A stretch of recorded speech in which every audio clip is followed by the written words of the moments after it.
সকালের জলখাবারে হোক বা রাতের ডিনারেই হোক, সুজি দিয়ে আর আলু দিয়ে এরম ধরনের একটা রেসিপি যদি বানিয়ে নেওয়া যায় তাহলে কোনো কথাই নেই। কত সস্তার মধ্যে কত সুন্দর একটা টেস্টি আর হেলদি রেসিপি তৈরি হয়ে যাবে। দেখুন, একেবারে পুরে ঠাসা আর খরচও খুব কম। দেখুন আমি কীভাবে বানাচ্ছি। আমি দুখানা পেঁয়াজ নিয়ে নিয়েছি, পেঁয়াজের খোসাটা আগে থেকে ছাড়িয়ে রেখেছিলাম। এবার পেঁয়াজটাকে লম্বা লম্বা করে কেটে তারপরে সাইড দিয়ে ধরে কুচি কুচি করে কেটে নিচ্ছি। এভাবে কাটলে পেঁয়াজ কাটাটা তাড়াতাড়ি হয়ে যাবে। পেঁয়াজটা কাটা হয়ে গেছে। আমি খুব ছোট সাইজের একটা ক্যাপসিকাম নিয়ে নিয়েছি। আমি কিন্তু সবজিগুলো আগে থেকেই ভালো করে ধুয়ে নিয়েছি। ক্যাপসিকামটাকেও লম্বা লম্বা করে কেটে নিলাম। তারপরে একসাথে বাঁ হাত দিয়ে ধরে ডান হাতে চাকু চালিয়ে কুচি কুচি করে কেটে নিচ্ছি। আমি দুখানা ছোটো সাইজের টমেটো নিয়ে নিয়েছি। টমেটোটাকেও একইভাবে আমি কুচি কুচি করে কেটে নেব। আমি কিন্তু সমস্ত সবজি ভালো করে ধুয়ে নিয়েছি। আপনারাও কাটার আগে সবজিগুলো ভালো করে ধুয়ে নেবেন। খানিকটা ধনেপাতা নিয়ে নিয়েছি। ধনেপাতাটাকে মোটার দিকটা আমি কেটে বাদ দিয়ে দিয়েছি, আর ধনেপাতাটাকে আমি কুচি কুচি করে কেটে নিলাম। ধনেপাতাটা কাটা হয়ে গেছে। এবার নিয়ে নিচ্ছি কতগুলো কাঁচা লঙ্কা। বোটাটা ছাড়িয়ে ফেলে দিয়েছি। এবার কাঁচা লঙ্কাটাকে কুচি কুচি করে কেটে নিচ্ছি। লঙ্কাটা অবশ্যই আপনাদের নিজেদের পছন্দ মতো দেবেন। আমি দুখানা আলু সেদ্ধ করে নিয়েছি। এটা ছোটো সাইজের আলু, ঠিক ছোটো না, মাঝারি সাইজের আলু। আপনাদের যদি আলুটা বড় হয় তাহলে একটাই নেবেন। আলুর খোসাটা ছাড়িয়ে নিচ্ছি। এবার একটা গ্রেটারের সাহায্যে আমি আলুটাকে গ্রেট করে নেব। গ্রেটারের যে বড় মুখটা আছে সেটা দিয়ে আমি আলু দুটোকে আর কি গ্রেট করে নিচ্ছি। ইচ্ছে করলে আপনারা স্ম্যাশ করেও নিতে পারেন। আমি এখানে গ্রেট করে নিলাম। সমস্ত আলুটাকে ভালো করে গ্রেট করা হয়ে গেছে। কোনো লাম্পসই থাকবে না এইভাবে করলে পরে। এবার এটাকে আমি সরিয়ে রাখছি। আমি গ্যাস ওভেনে একটা কড়াই গরম করতে বসিয়ে দিয়েছি। কড়াইটা যখন গরম হয়ে গেছে তখন আমি 2 টেবিল চামচ মতো সাদা তেল এর ভেতর দিয়ে দিলাম। তেলটা যখন গরম হয়ে গেছে তখন দিয়ে দিচ্ছি 1/2 টেবিল চামচ মতো গোটা জিরে। জিরেটা চটপট করে উঠেছে যখন, মানে একটু ভাজা ভাজা হয়ে গেছে যখন, তখন দিয়ে দিলাম কেটে রাখা পেঁয়াজ কুচিটা। এবার হাই ফ্লেমে রেখে পেঁয়াজ কুচিটাকে একটু ফ্রাই করে নিচ্ছি। খুব বেশি ফ্রাই করব না। পেঁয়াজের কালারটা যখন একটু চেঞ্জ হয়ে গেছে, মানে পেঁয়াজের কাঁচা ভাবটা যখন নষ্ট হয়ে গেছে, সেই সময় আমি এর ভেতর দিয়ে দিচ্ছি ক্যাপসিকাম কুচিটা। আবারও সব কিছু ভালো করে মিশিয়ে নিচ্ছি। অনবরত কিন্তু নাড়তে হবে। নেড়ে নেড়ে একটু সফট হয়ে যাবে কিন্তু সবজিগুলো। দেখেই মনে হচ্ছে সবজিগুলো একটু সফট হয়ে গেছে। এবার আমি দিয়ে দিচ্ছি টমেটো কুচিটা। টমেটো কুচিটা দেওয়া হয়ে গেছে। আবারও সব কিছু ভালো করে মিশিয়ে নিচ্ছি। গ্যাসের ফ্লেমটা কিন্তু হাইতেই রেখেছি। এবার 1 চামচ মতো লবণ দিয়ে দিলাম। লবণটা দিলে টমেটোটা তাড়াতাড়ি নরম হয়ে যাবে, গলে যাবে আর কি। এবার দিয়ে দিলাম 1/2 চামচ মতো হলুদের গুঁড়ো, আর দিয়ে দিচ্ছি 1/2 চামচ মতো জিরের গুঁড়ো। খুব বেশি মশলা দেবো না এখানে।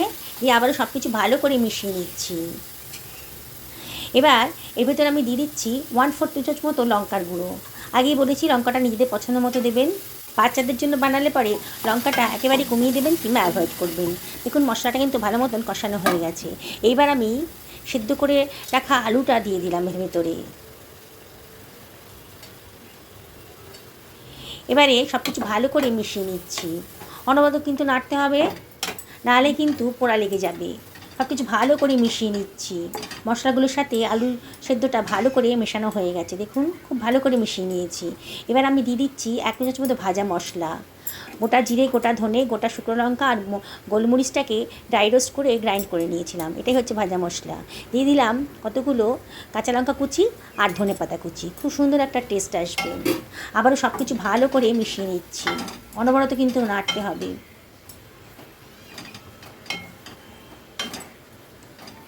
দেখুন, দেখেই মনে হচ্ছে আমার কিন্তু পুরটা রেডি হয়ে গেছে। খুব সুন্দর একটা ফ্লেভারও আসছে। একেবারে শুকনো শুকনো হয়ে গেছে, কড়াই গা থেকে কিন্তু ছেড়ে আসছে। এই অবস্থায় আমি গ্যাসের ফ্লেমটা অফ করে দিলাম। দিয়ে এবার এটাকে আমি সরিয়ে রাখছি অন্য একটা পাত্রের ভেতর। কড়াইতে আমি 2 বাটি মতন জল দিয়ে দিচ্ছি। গ্যাস ওভেনে বসিয়ে দিয়েছি কড়াইটাকে। দিয়ে 2 বাটি মতো জল দিয়ে দিলাম এর ভেতরে। এবার গ্যাসের ফ্লেমটা হাইতেই রেখেছি। জলটা যখন ফুটে উঠেছে তখন দিয়ে দিলাম 1/2 চামচ মতো লবণ, আর দিয়ে দিচ্ছি একটুখানি চিলি ফ্লেক্স। ঝাল হবে না, কিন্তু দেখতে খুব সুন্দর লাগবে। আর এর ভেতরে আমি দিয়ে দিচ্ছি কতগুলো কারি পাতা,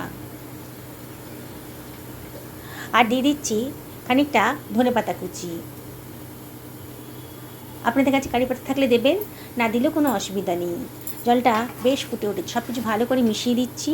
জলটা কিন্তু ভালো মতো ফুটতে দিতে হবে। জলটা যখন বেশ ফুটে গেছে তখন এর ভেতর দিয়ে দিচ্ছি আমি 1 বাটি মতো সুজি। আমি 1 বাটি মতো সুজি নিয়েছি, সেই জন্য 2 বাটি জল আমি এখানে ব্যবহার করেছি। এটাই হচ্ছে মাপ, 1 বাটি সুজির জন্য 2 বাটি জল। এবার সব কিছু ভালো করে মিশিয়ে নিচ্ছি, অনবরত কিন্তু নাড়তে হবে, তাহলে কিন্তু সুজির মধ্যে দলা পাকিয়ে যাবে। দেখুন গ্যাসের ফ্লেমটা মিডিয়াম টু হাইতে রেখেছি, আর অনবরত কিন্তু নাড়ছি। নাড়তে নাড়তে সুজিটা একেবারে শুকনো শুকনো হয়ে যাবে।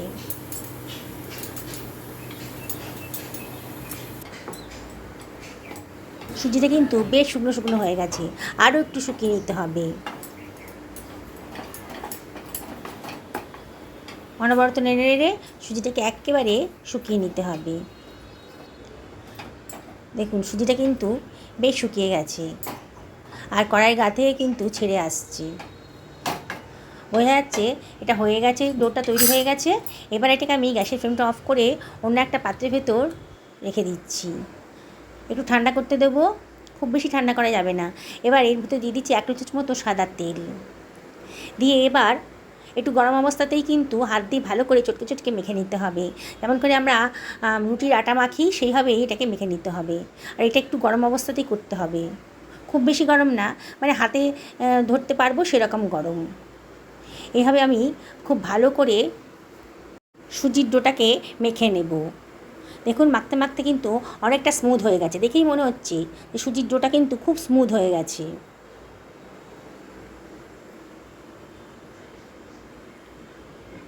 এইবার ওই ডো থেকে আমি যেমন করে রুটি বানাই, আমরা রুটির লেচি কাটি, সেরকম করে ছোটো ছোটো করে লেচি কেটে নিচ্ছি, নিয়ে হাত দিয়ে গোল করে বলের মতো তৈরি করে নিচ্ছি। দেখুন সুন্দর করে বলের মতো তৈরি করে নিলাম। তারপরে হাত দিয়ে বাটির মতো বানিয়ে নিচ্ছি। তারপরে এর ভেতরে আলুর যে পুরটা আমি করে রেখেছিলাম সেটা এতক্ষণে ঠান্ডা হয়ে গেছে। এইবার ওখান থেকে খানিকটা নিয়ে বলের মতো করে এই বাটির ভেতর, সুজির বাটির ভেতরটাই বসিয়ে দিচ্ছি, দিয়ে হাত দিয়ে চাপ দিয়ে মুখটাকে সিল করে দিচ্ছি। দেখুন ভিডিওতে আমি যেমন দেখাচ্ছি, খুব ভালো করে সিল করে দিতে হবে যাতে আলুর পুরটা বাইরে বেরিয়ে না আসে। এবার হাত দিয়ে আলতো করে চাপ দিয়ে গোল গোল করে বলের আকারে করে নিচ্ছি। খুব ভালো করে ঠেসে ঠেসে করতে হবে, আলতো হাতেই ঠেসে ঠেসে করতে হবে, যাতে ভেতরে কোনো এয়ার বাবলস না থাকে। এয়ার বাবলস থাকলে পরে কিন্তু যখন আমি এগুলোকে আবার স্টিম করতে দেবো তখন কিন্তু ফেটে যাবে। তা আলতো হাতে করতে হবে, আর ভিতরে যেন দেখতে হবে ভেতরে যেন এয়ার বাবলস না থাকে। দেখুন আমি আরেকটা দেখাচ্ছি, হাতে করে লেচি কেটে নিলাম, নিয়ে হাত দিয়ে গোল করে একবারে, হাতে একটু অবশ্যই তেল মাখিয়ে নেবেন, তাহলে খুব স্মুথ হবে ব্যাপারটা। নিয়ে এবার বাটির মতো বানিয়ে নিচ্ছি। তারপরে এর ভেতরে আমি দিয়ে দিচ্ছি আলুর পুরটা। খুব বেশি আলু পুর দেবেন না, তাহলে কিন্তু ফেটে যাবে। আলু পুরটা দিয়ে এবার সাইড দিয়ে সিল করে দিচ্ছি, দিয়ে আবারও বলেছি আলতো হাতে করতে হবে, এমন করে করতে হবে যাতে ভেতরে কোনো এয়ার বাবলস না থাকে। আমি এখানে আজকে বলের মতো করছি, আপনারা ইচ্ছে করলে চ্যাপটা চ্যাপটা করেও করতে পারেন। দেখুন এইভাবে আমি সবগুলোকেই বানিয়ে নেব। আমার সব বানানো হয়ে গেছে, এবার একটা সরিয়ে রাখছি। একটা ছিদ্রযুক্ত পাত্র নিয়ে নিয়েছি, এর ভেতরে একটুখানি অয়েল ব্রাশ করে দিচ্ছি। এরকম ধরনের পাত্র তো প্রত্যেকের বাড়িতেই থাকে, এই পাত্রের ভেতরে আপনি একটুখানি অয়েল ব্রাশ করে দেবেন। দিয়ে একটা পুরনো কড়াইতে জল বসিয়ে দিয়েছি, জলটা যখন বেশ ফুটে গেছে তখন ওই ছিদ্রযুক্ত পাত্রটা ওই কড়াইয়ের ওপর বসিয়ে দিলাম, দিয়ে তারপরে সুজির নাস্তাগুলো ওর উপরে দিয়ে দিচ্ছি। খুব একটু গ্যাপ রেখে রেখে দিতে হবে, একটা গায়ে যেন একটা না লেগে যায়, তাহলে যখন একটুখানি ফুলে উঠবে তো স্টিম করার পর, তখন একটা গায়ে একটা লেগে গেলে পরে সবগুলো ভেঙে যাবে। দেখুন মিনিট 10 থেকে 12 মিনিট আমি মিডিয়াম টু হাই ফ্লেমে এটাকে স্টিম করে নিয়েছি। এবার এটাকে আমি ঠান্ডা করতে দেবো। একটু ঠান্ডা হওয়ার পর কিন্তু এগুলোকে খুলবেন, নাহলে কিন্তু বার করবেন আর কি, নাহলে কিন্তু ভেঙে যেতে পারে। গরম অবস্থায় যদি খুলতে যান, বার করতে যান, তাহলে কিন্তু এগুলো ভেঙে যেতে পারে। একটু ঠান্ডা হয়ে গেলে করবেন। বাকি সুজির নাস্তাগুলোকেও আমি একইভাবে স্টিম করে নিচ্ছি। 10 থেকে 12 মিনিট স্টিম করলেই হয়ে যাবে। এগুলো হয়ে গেছে, এগুলোকে আমি একটা পাত্রের ভেতর রেখে দিলাম। বন্ধুরা, রেসিপিটা কিন্তু বানানো খুবই সোজা, খুবই টেস্টি আর হেলদি একটা রেসিপি। দেখেই কিন্তু খেতে ইচ্ছা করবে। আপনারা এই অবস্থাও খেতে পারেন। তবে আমি আজকে এর ভেতরে একটু তড়কা দেবো। আমি একটা ফ্রাই প্যানের ভেতরে 2 টেবিল চামচ মতো সাদা তেল দিয়ে দিলাম। তেলটা যখন গরম হয়ে গেছে, তখন আমি এর ভেতর দিয়ে দিচ্ছি 1/2 টেবিল চামচ মতো গোটা জিরে দিয়ে দিচ্ছি, আর দিয়ে দিচ্ছি 1/2 টেবিল চামচ মতো কালো সর্ষে। যখন একটু চিরবির করে উঠেছে, মানে একটু ফ্রাই হয়ে গেছে যখন, তখন দিয়ে দিচ্ছি 1/4 টেবিল চামচ মতো লবণ, আর দিয়ে দিচ্ছি খানিকটা চিলি ফ্লেক্স, দেখতে সুন্দর লাগবে। খানিকটা কারি পাতা কুচি করে কেটে রেখেছিলাম দিয়ে দিলাম, একটু ধনে পাতাও কুচি করে কেটে রেখেছিলাম দিয়ে দিলাম, আর দিয়ে দিলাম একটুখানি হিং, সুন্দর একটা গন্ধ আসবে। এবার এটাকে একটু ফ্রাই করে নিচ্ছি, লো ফ্লেমে রেখেছি।